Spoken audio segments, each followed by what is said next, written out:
Data karma yang kita bawa sekarang tidak akan diubah. Kalau tanggal sekian kamu harus sakit, ya akan sakit. Tanggal sekian kamu harus mati, akan mati. Tidak akan bisa diubah. Tidak akan berubah keadaan itu kalau kita tidak mengubahnya.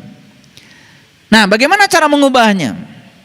Misalnya, nih, dari hasil pembacaan data karma akan ketahuan seseorang ini akan meninggal karena penyakit apa, itu bisa ketahuan. Misalnya dia akan meninggal karena gagal ginjal, bisa ketahuan. Jadi ternyata setiap orang itu akan meninggal dengan penyakit yang khas, unik bagi dia. Nah, karena dia akan meninggal dengan gagal ginjal, otomatis kita tahu kan, oh berarti ada kerawanan dong dengan ginjal saya. Maka ubah cara memperlakukan ginjal. Walaupun sudah ada ketetapan secara data karma, tetapi karena kita bisa mengubah pola hidup kita, bisa jadi ketetapan itu berubah. Sesungguhnya awal agama itu adalah makrifatullah, mengenal Allah. Sejak dari kecil saya memiliki sebuah pertanyaan, yang pertanyaan itu hampir tidak terjawab sampai saya menjelang dewasa. Pertanyaannya itu adalah pertanyaan yang natural, datang dari penglihatan saya, dari pikiran saya sendiri. Pertanyaannya adalah, mengapa manusia itu berbeda? Berbeda wajahnya. Ada yang tinggi, ada yang pendek, ada yang ganteng sekali, ada yang kurang ganteng, ada yang cantik sekali, ada juga yang kurang cantik. Ini karena tidak ada lagi bahasa. Kalau saya bilang semuanya cantik juga faktanya kan tidak. Ada yang pinter, ada yang kurang pinter. Ada yang rajin, ada yang malas. Ada yang berkelimpahan rezekinya, ada juga yang kurang beruntung rezekinya. Gak tahu ya, apakah para sahabat pernah bertanya seperti saya seperti itu atau tidak? Atau menerima saja semua apa adanya? Karena itu membuat saya saat itu merasakan seakan-akan dalam tanda kutip ada ketidakadilan. Dan saya pertanyakan pertanyaan ini di banyak tempat kepada guru-guru saya, dan saya tidak mendapatkan kepuasan jawabannya. Mohon maaf, saya baru menemukan kepuasan setelah saya khatam Quran 30 juz, bukan membaca.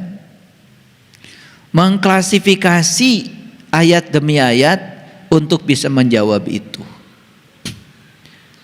Ternyata saya baru bisa menemukan jawaban atas pertanyaan itu ketika saya menemukan ada ratusan bahkan ribuan ayat yang menceritakan bahwa kehidupan kita ini titik awalnya bukan di kelahiran yang sekarang. Jadi sebetulnya kita ini sudah berulang-ulang datang ke sini. Dan itu yang menyebabkan mengapa satu dengan yang lain ada perbedaan. Setelah saya mendalami itu dari sisi ayat-ayat Al-Quran, kemudian saya mencoba mendalami sisi saintifiknya.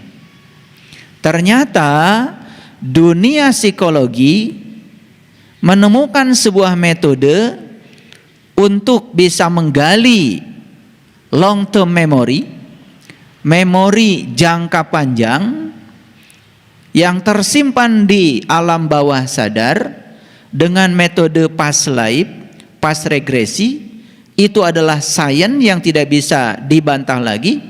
Dan ternyata hampir semua manusia ketika di past life, di past regresi, dia bisa ingat tentang masa lalunya, pernah hidup di mana, sebagai apa, pernah mengalami kejadian apa. Jadi alhasil ada satu perpaduan antara kitab suci dengan dunia sains. Jadi metode hipnoterapi untuk bisa membangkitkan memori yang tersimpan di alam bawah sadar itu adalah sains. Dan dunia sains kemudian tidak bisa mengelak lagi. Jadi mohon maaf, siklus kehidupan itu bukan soal keyakinan sekarang. Mau yakin atau tidak yakin, hukum alam tetap berjalan. Oleh karena itu maka siklus kehidupan sekarang sudah diakui sebagai hukum alam. Hukum gravitasi bumi tidak perlu keyakinan. Anda mau yakin atau tidak yakin, hukum gravitasi ya berjalan. Ya seperti kejadian putranya Mas Rodan jatuh dari lantai 2 ya ke bawah. Mau yakin atau tidak yakin, hukum gravitasi jalan saja. Tidak ada orang jatuh ke atas. Itu hukum. Itu hukum alam. Dan hukum alam bekerja dengan jujur apa adanya. Kepleset ya jatuh ke bawah. Tidak pernah jatuh ke atas. Mau yakin atau tidak yakin, karena hukum alam tidak butuh keyakinan Anda. Tidak butuh keyakinan Anda apa? Karena itu hukum alam. Itu sains. Nah, kenapa saya bicara ini hari ini? Karena saya kok akhir-akhir ini saya bukan GR ya. Saya kok sekarang ini sepertinya diberi kemampuan untuk membaca tubuh setiap orang. Sekali lagi mohon maaf. Dari ujung rambut sampai ujung kaki ini saya bisa baca.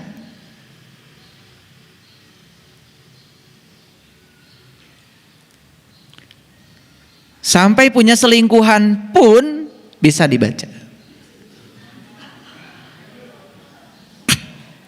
Dan akurasinya 95%. Yang tidak akan saya sampaikan cuma satu. Kapan para sahabat meninggal, tahun berapa, gak akan saya sampaikan. Lalu saya bertanya, kenapa saya kok sekarang diberi kemampuan itu? Lalu saya tanya pada diri saya, apa perlunya? Ternyata jawabannya sederhana. Karena saya disuruh untuk membantu para sahabat untuk mengubah nasib.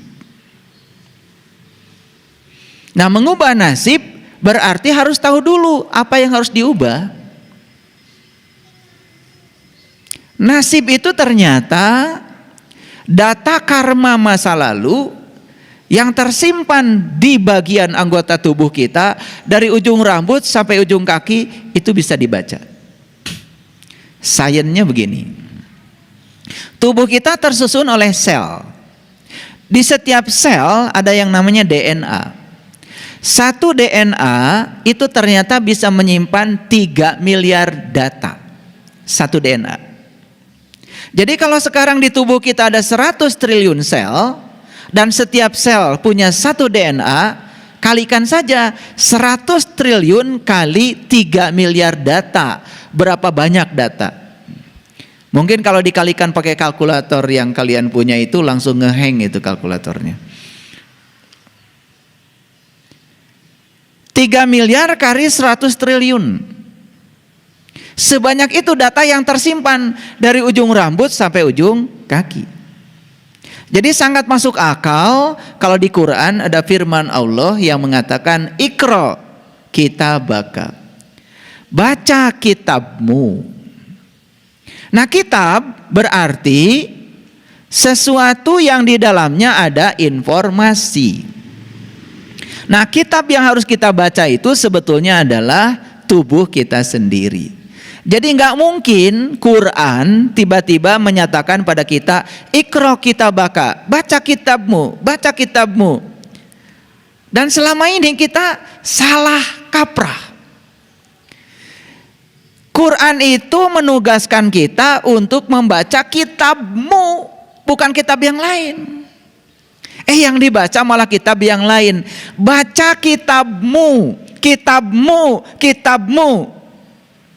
Nah, kalau berbicara tentang kitab, berarti di dalamnya ada sejumlah data, sejumlah informasi yang kalau itu dibaca akan menuntun kita untuk menemukan pengetahuan sekaligus juga jawaban. Pertanyaannya sekarang, apakah setiap orang sudah bisa membaca data itu?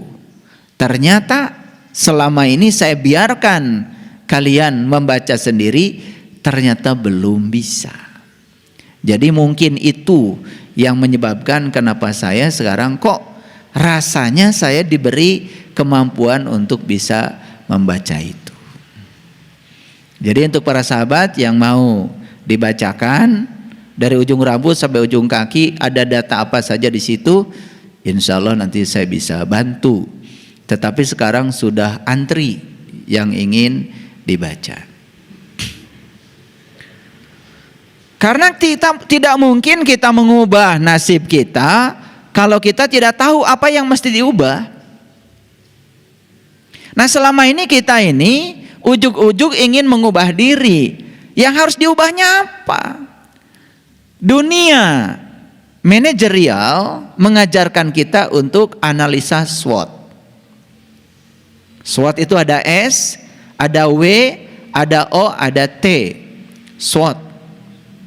Jadi analisa SWOT itu adalah teknik analisa untuk mempetakan sebetulnya kelemahan kita apa, keunggulan kita apa, lalu peluang yang akan bisa diubah supaya kita berubah bagaimana. Nah, ini agak saintifik nih hari ini kajian kita. Dan nanti saya akan menyampaikan beberapa ayat Al-Quran sebagai dasar. Jadi kemarin itu karena ada rapat dengan pengurus setempat di Jelekong, saya 2:30 langsung pergi ke sana. Setelah urusan selesai di sana sampai jam 7 malam, jadi saya mampir di sebuah restoran punya sahabat kita. Saya diundang hari Minggu, nggak bisa ke sana karena kesibukan yang luar biasa.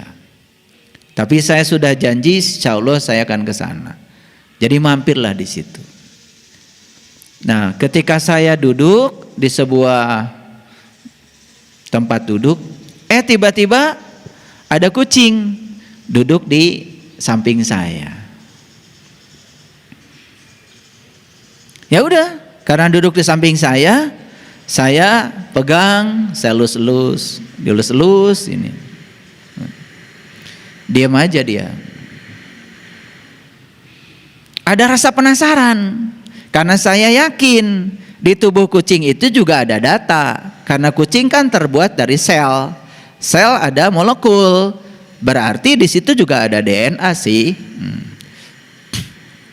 Ya, saya coba komunikasi secara batin. Diam-diam saya komunikasi. Maaf, ini rasa saya. Tetapi saya yakin rasa ini bagi saya adalah benar. Jadi kalau para sahabat tidak percaya, boleh tidak percaya. Dan tidak usah percaya juga nggak apa-apa. Jadi saya ajak bicara nih si kucing ini. Diajak bicara oleh saya. Ini ada saksinya kemarin. Ada saksinya karena saya tidak sendiri. Nanti boleh tanya deh yang bareng dengan saya. Saya usap-usap padahal saya baru kenalan sama dia saat itu. Lalu terbacalah data itu. Mohon maaf. Jadi dia itu adalah sebuah ruh.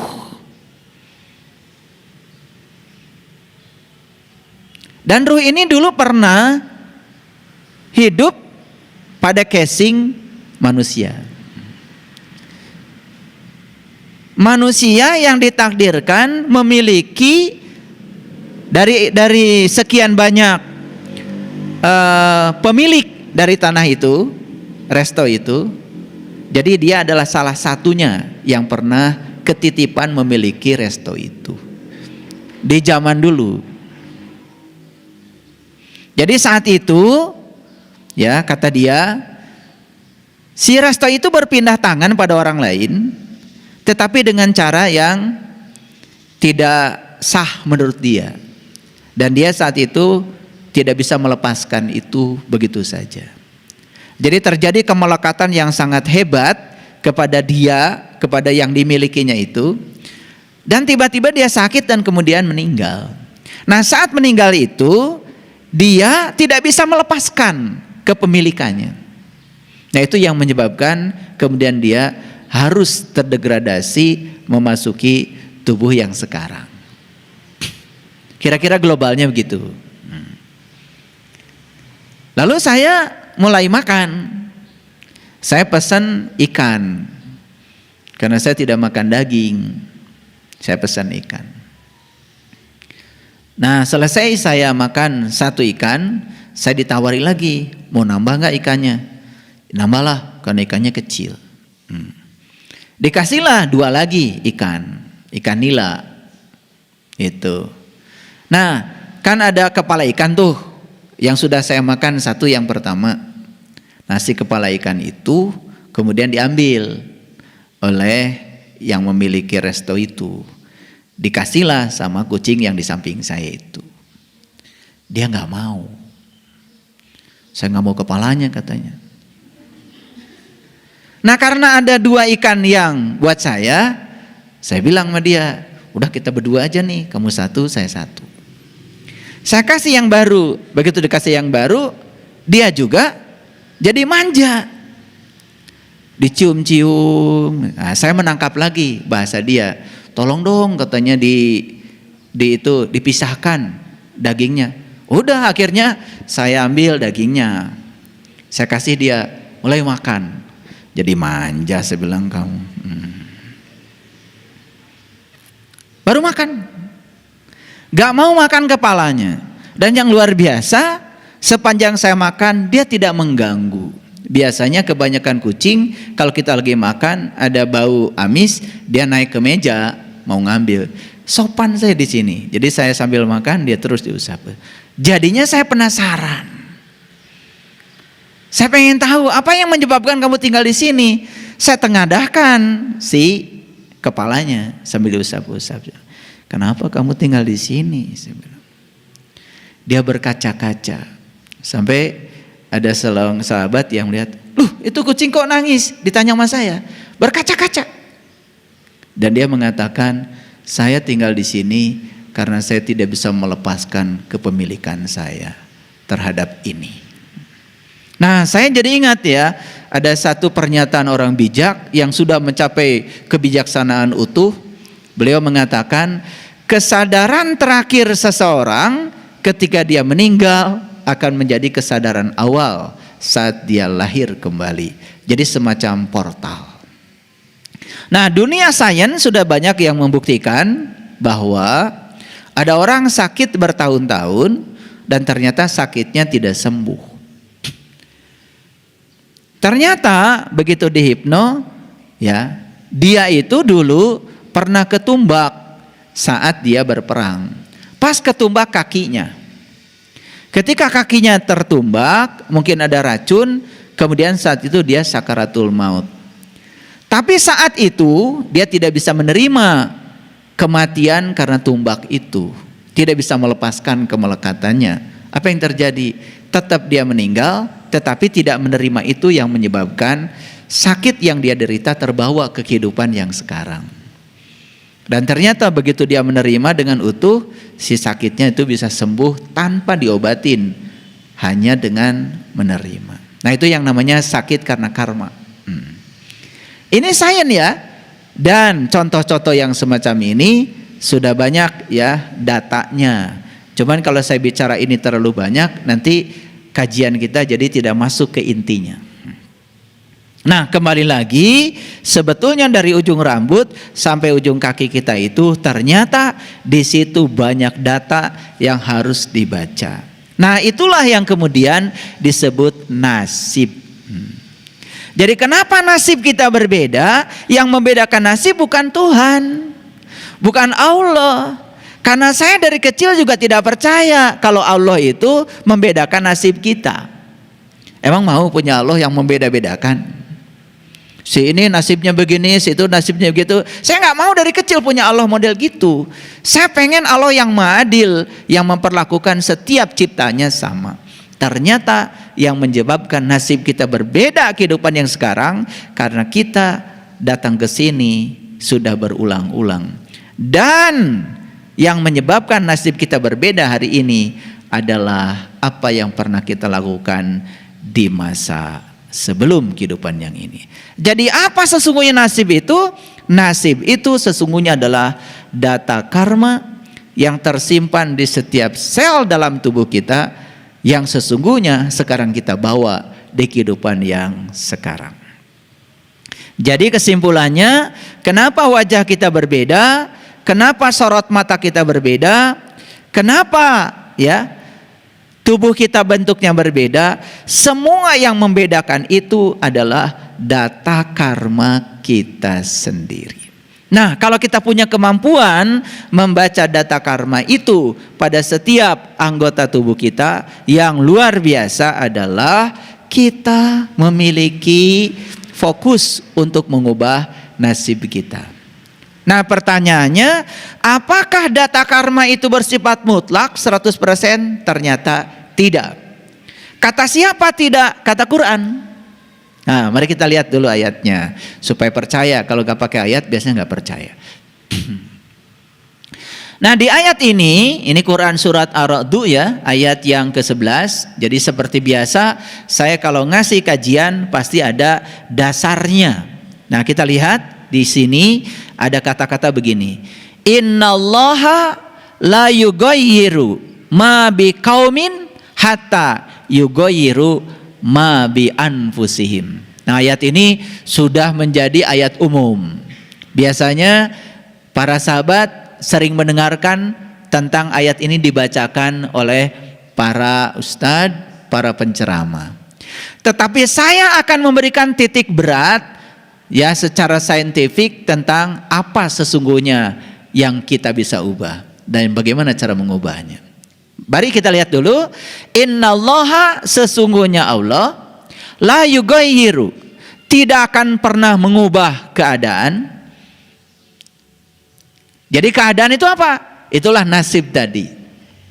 Data karma yang kita bawa sekarang tidak akan diubah. Kalau tanggal sekian kamu harus sakit, ya akan sakit. Tanggal sekian kamu harus mati, akan mati. Tidak akan bisa diubah. Tidak akan berubah keadaan itu kalau kita tidak mengubahnya. Nah, bagaimana cara mengubahnya? Misalnya, nih, dari hasil pembacaan data karma akan ketahuan seseorang ini akan meninggal karena penyakit apa, itu bisa ketahuan. Misalnya, dia akan meninggal karena gagal ginjal, bisa ketahuan. Jadi ternyata setiap orang itu akan meninggal dengan penyakit yang khas, unik bagi dia. Nah, karena dia akan meninggal dengan gagal ginjal, otomatis kita tahu kan, oh berarti ada kerawanan dong dengan ginjal saya. Maka ubah cara memperlakukan ginjal. Walaupun sudah ada ketetapan secara data karma, tetapi karena kita bisa mengubah pola hidup kita, bisa jadi ketetapan itu berubah. Ini maksud saya. Jadi tidak mutlak 100%. Karena Allah sendiri mengatakan begini, innallaha la yughayyiru ma biqaumin. Sesungguhnya Allah tidak akan pernah mengubah ma. Ma itu apa-apa. Ma itu apa-apa. Ma itu keadaan. Nah, keadaan bagi saya adalah data karma. Keadaan bagi saya adalah nasib yang kita bawa akibat ulah kita sendiri. Bukan Allah yang membedakan nasib kita, tapi kita sendiri yang telah menciptakan nasib itu. Jadi sebetulnya apa yang kita panen dalam kehidupan kita hari ini hanya sekedar mengingatkan apa yang pernah kita tanam di masa lalu. Siapa yang menabur, maka dia akan menuai. Oke, pelan-pelan ya ngajinya, konsentrasi. Karena ini penting. Di samping penting juga ini akan menjadi sangat berbahaya kalau menangkapnya tidak utuh. Oke, bisa dilanjutkan? Masih bisa konsentrasi? Makanya saya bilang tadi, lontong jangan dikeluarkan. Karena ini ngajinya agak berat, supaya lontong tidak mengganggu kesadaran kita. Jadi kalau lontong keluar lebih awal, kesadaran menurun. Dan saat kesadaran menurun, salah persepsi, salah interpretasi, salah proyeksi bisa terjadi. Karena begitu lontong sudah keluar pagi-pagi, kemudian menyantap lontong 2, gehu 2. Perut mulai penuh, kesadaran langsung menurun. Sangat berbahaya. Jadi karena kajiannya berat, saya bilang lontong keluar hari ini spesial belakangan. Nah, lanjut dulu. Jadi sesungguhnya Allah la yughayyiru, tidak akan mengubah ma. Nah, ma di sini adalah apa-apa. Tapi ma ini sama saya diberi alamat yang lebih jelas lagi. Ma adalah data karma yang tersimpan dalam sel dalam tubuh kita yang kemudian disebut nasib. Tetapi nasib itu bisa diubah.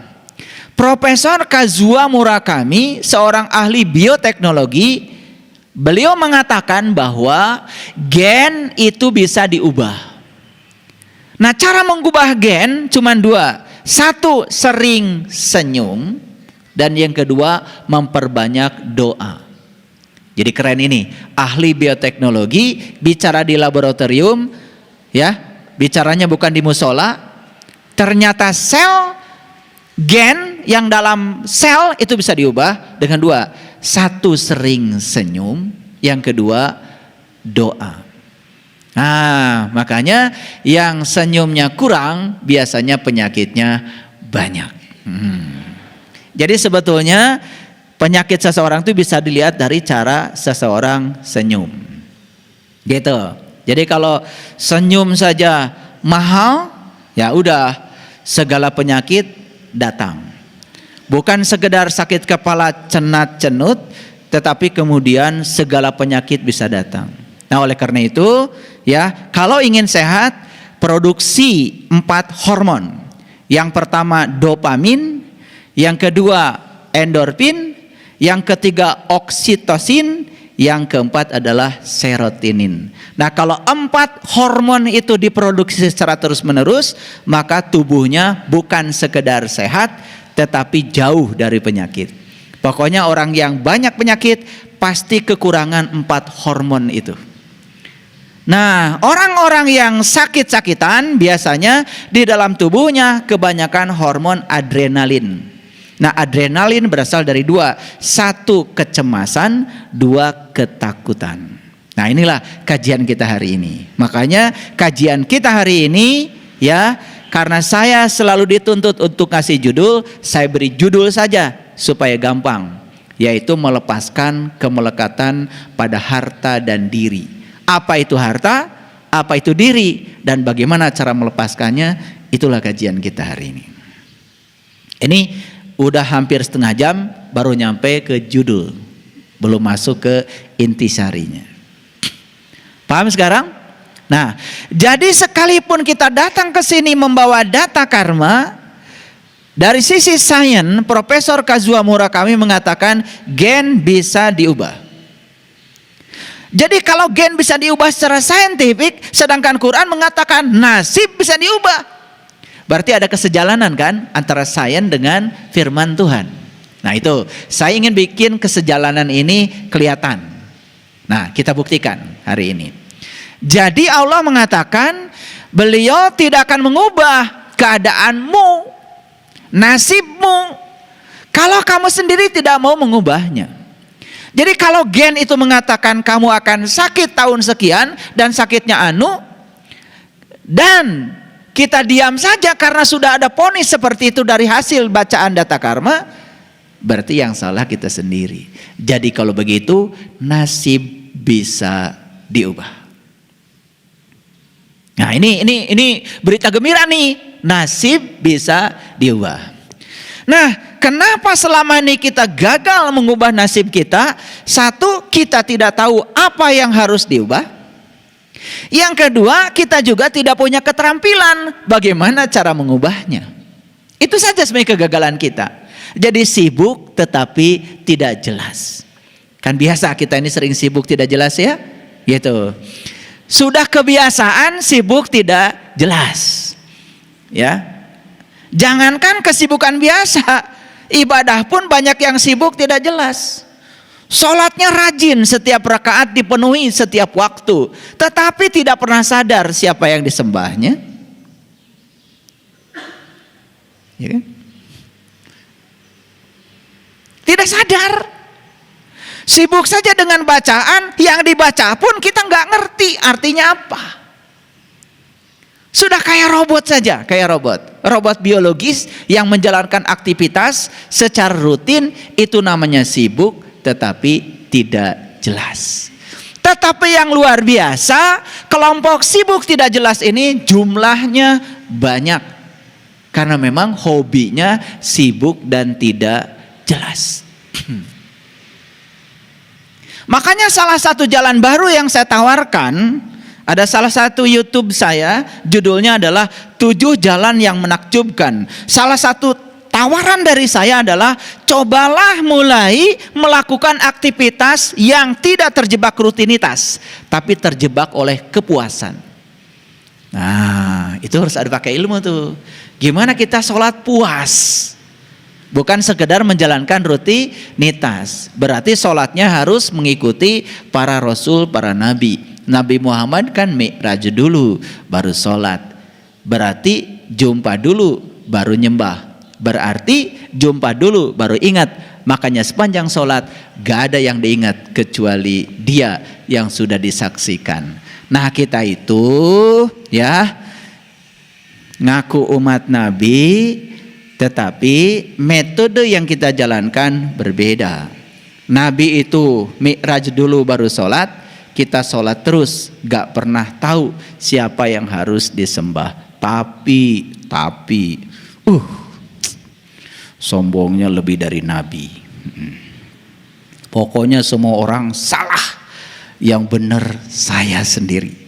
Semua orang masuk neraka karena surga buat saya sendiri. Kalau sudah di titik itu, bahaya, mengancam kita. Kita jadi orang sombong, dan orang sombong itu seperti tanah tinggi yang tidak pernah bisa menyimpan air. Tandus. Karena air itu selalu saja bergerak ke bawah. Makanya orang yang rendah hati selalu bisa menampung air. Makanya orang yang rendah hati subur dengan ilmu, orang yang tinggi hati kering kerontang gak punya ilmu, tapi dia menyangka seakan-akan dia kaya ilmu. Nah, itu orang yang tidak tahu, tetapi dia tidak tahu bahwa dia tidak tahu. Itulah orang yang so tahu, dia beritahu tidak mau tahu. Kalau ngomong seperti yang paling tahu, padahal dia tidak tahu. Cuma dia tidak tahu bahwa dia tidak tahu. Oh, ini kecelakaan yang lebih besar lagi. Jadi sekarang sampai ya di otak kita sekarang bahwa nasib bisa diubah. Nasib sudah tahu kan sekarang. Seluruh data karma yang tersimpan dalam sel DNA kita yang dibawa dari kehidupan yang lalu ke kehidupan yang sekarang. Walaupun itu dibawa oleh kita, bukan berarti itu tidak bisa diubah. Semuanya bisa diubah. Clear dulu sampai sini. Oke. Nah, Itu sebabnya di Quran itu ada syarat. Syarat apa? Syarat mati. Syarat mati apa? Nah, itu dinyatakan dalam Quran surat Ali Imran. Saya kasih tahu dulu ayatnya supaya ini jelas bagi kita semua. Kita buka dulu ya, Ali Imran ayat 102. Baik, kita lihat. Ini ayat sering dibaca setiap khutbah Jumat. Mari kita bacakan ulang. Ya ayyuhallazina amanu, hai orang yang beriman. Yang dihaikan nih orang beriman ya, bukan orang yang mengaku beriman. Makanya jangan GR. Begitu hai orang beriman, saya Allah, tar dulu kata Allah. Orang beriman ada cirinya. Ciri orang beriman itu bisa ingat kepada Allah. Dan orang bisa ingat kepada Allah kalau sudah tahu dan kenal kepada Allah. Kalau belum tahu dan kenal, nggak bisa ingat. Nah kalau nggak bisa ingat, jelas bukan orang beriman. Paham ya? Paham. Nah pelan-pelan ngajinya supaya jujur. Ya ayyuhallazina amanu, hai orang yang beriman. Ayo acungkan tangan. Merasa dihaikan nggak? Merasa dihaikan nggak? Ya alhamdulillah kalau merasa. Syukur kalau juga kita memang betul-betul orang yang beriman. Makanya orang beriman itu ada titik awalnya. Nabi Musa baru mengatakan saya beriman tepat ketika Allah sudah bertajalli di puncak kesadarannya. Falamma tajalla rabbuhu lil jabal, pada saat Tuhan bertajalli di puncak kesadarannya, saat itu Musa mengatakan, qala subhanaka tubtu ilaika wa ana awalul mu'minin. Maha suci Engkau ya Allah, sungguh aku bertaubat kepadamu, inilah awal aku beriman. Jadi iman itu ada titik awalnya. Setuju? Oke. Apakah selesai syarat mati itu beriman? Tidak. Jadi syarat mati itu sebenarnya bukan beragama. Syarat mati itu beriman. Bagi saya, ya silahkan. Ya. Keyakinan Anda mau apapun bagi saya nggak penting. Yang penting iman. Gimana sih ngukur iman yang paling gampang? Sederhana. Pernah dengar kan? Ada sungai di Swiss.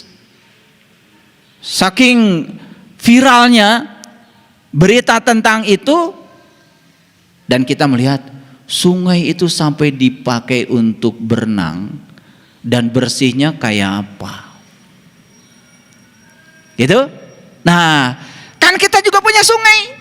Di Bandung ada sungai, di Jakarta ada sungai, di Jambi ada sungai, di Palembang ada sungai, di Samarinda ada sungai, di mana yang nggak ada sungai? Semua punya sungai.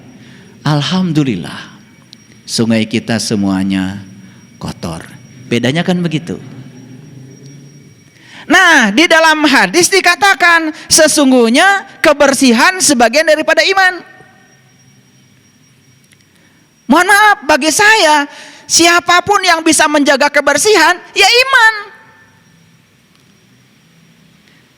Dia tinggal di pinggir sungai dan sungainya bersih, berarti yang tinggal di pinggir sungai itu iman. Bagi saya apapun keyakinannya nggak penting, yang penting sungai bersih, berarti iman. Kan an-nadhafatu minal iman. Nah ini tinggal di pinggir sungai, ngaku-ngaku beriman, setiap hari buang sampah ke sungai, gak iman.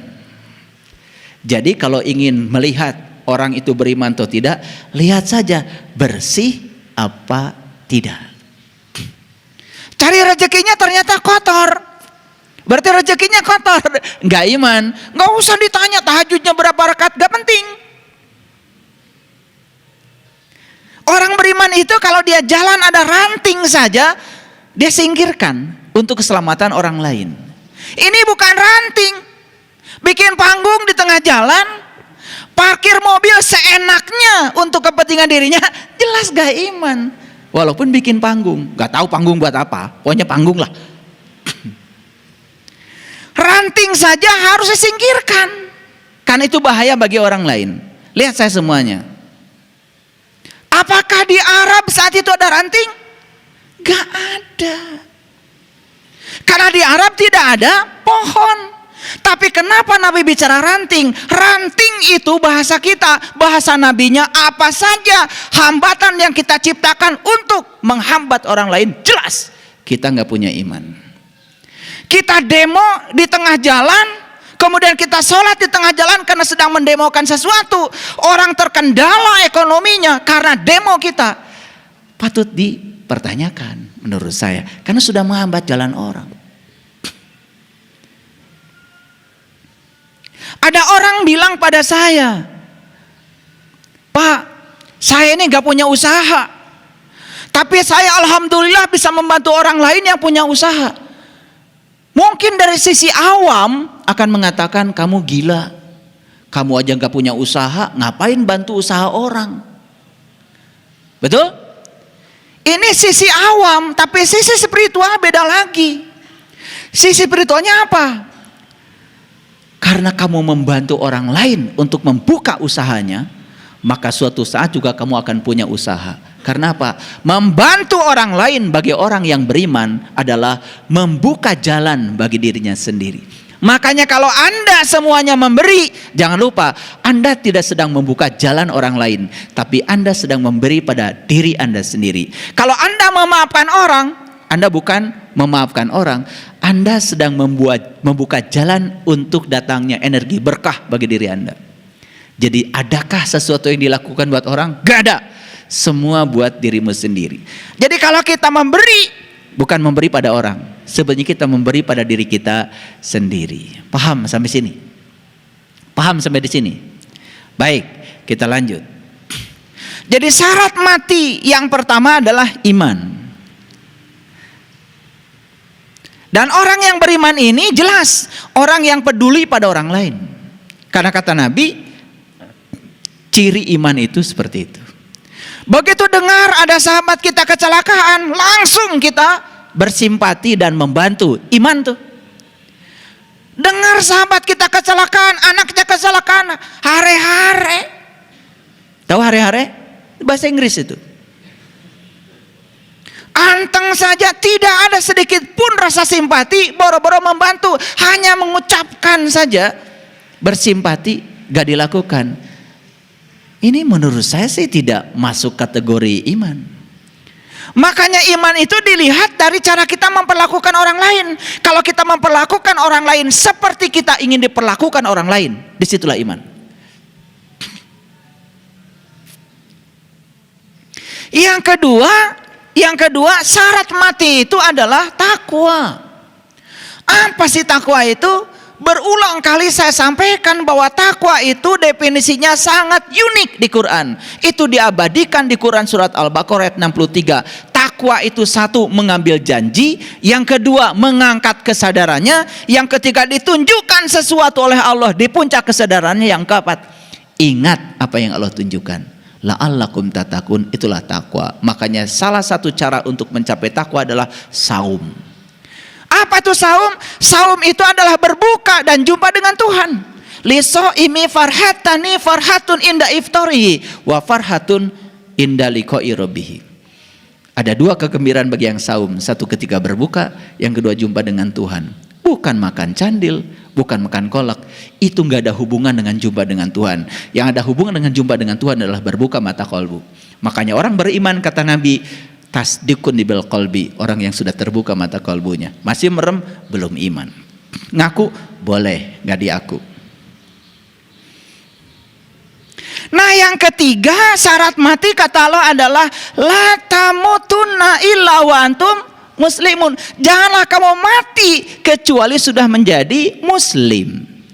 Nah muslim ini bukan sebutan bagi orang yang mengaku di depan Pak RT agamanya tertentu. Pak RT, saya mau bikin KTP. Enggak? Nami? Jubaidah? Tanpa tanggal lahir? Pekerjaan? Agama? Sur Pak RT? Islam Pak RT?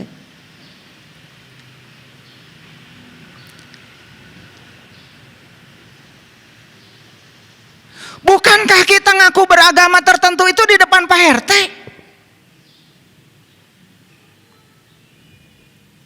Betul?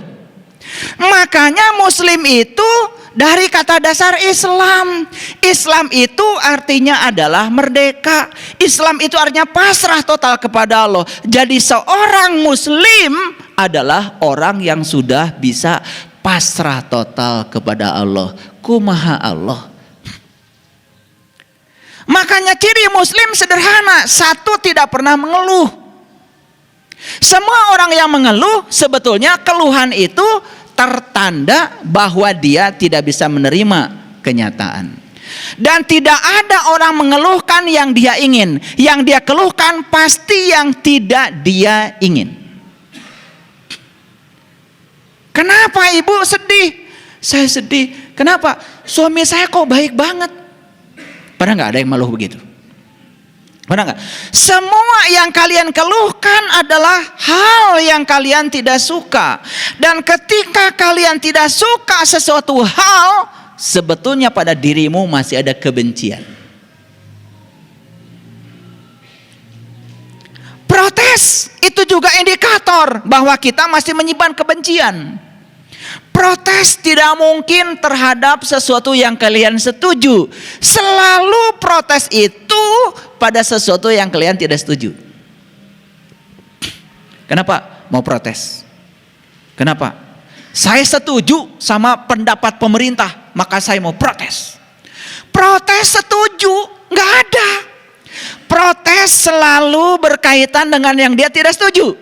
Betul nggak? Dan kapan kalian tidak setuju? Ketika sesuatu itu berbeda dengan yang kalian mau. Dan selalu saja kalian ingin segala sesuatu seperti yang kalian mau. Itu memaksakan pendapat. Dan jelas dalam dirimu ada kebencian.